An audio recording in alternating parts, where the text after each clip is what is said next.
ہم کو روک نہ پائے گی جو حق کی راہ میں آئے گی، دیوار گرا دی جائے گی۔ ہم کو روک نہ پائے گی جو حق کی راہ میں آئے گی، دیوار۔ اور ہم اپنے معزز سامعین کو یہ بھی بتانا چاہتے ہیں، اس نے یہ بہتان صرف شمس الدین صاحب پر نہیں باندھا، اس سے پہلے یہ تو بہت بڑے بڑے اماموں پر بہتان باندھ چکا ہے۔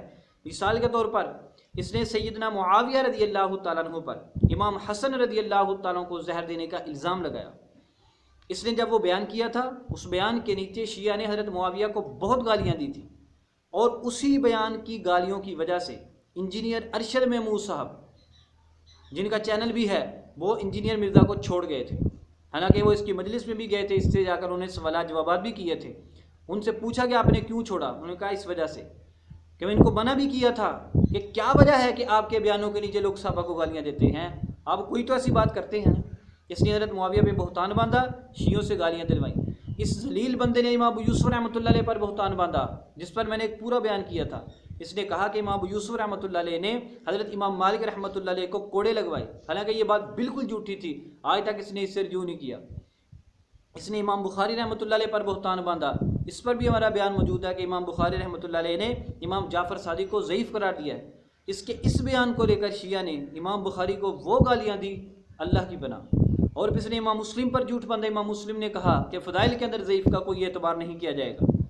پھر اس نے حضرت امام طحاوی رحمۃ اللہ علیہ پر جھوٹ باندھا تھا، اس پر بھی ہمارا ایک بیان موجود ہے کہ حضرت معاویہ کے متعلق ابن عباس نے سخت جملہ کہا، اس روایت کی سند کو امام طحاوی نے صحیح قرار دیا، حالانکہ امام طحاوی نے شرح معانی الاثار میں قطعاً صحیح قرار نہیں دیا۔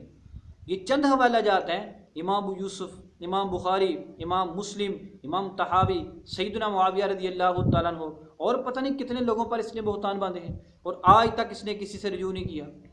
تو شمس الدین صاحب والے معاملے میں ہم یہی کہتے ہیں، یا تو شمس الدین صاحب بتا دیں قسم اٹھا کر کہ میں نے یہ باتیں اس سے نہیں کہی، کہ ان کے خلاف کام کرنے سے بہت پیسہ ملتا ہے، بڑا نفع بخش کاروبار ہے، آپ بھی شروع کر دیں، اور یا پھر انجینئر مرزا بتائے کہ اس نے یہ باتیں نہیں کہی تھی، میں نے جذبات میں کہہ دی، میں نے جھوٹ بول دیا، میں نے بہتان لگایا، کوئی بات نہیں۔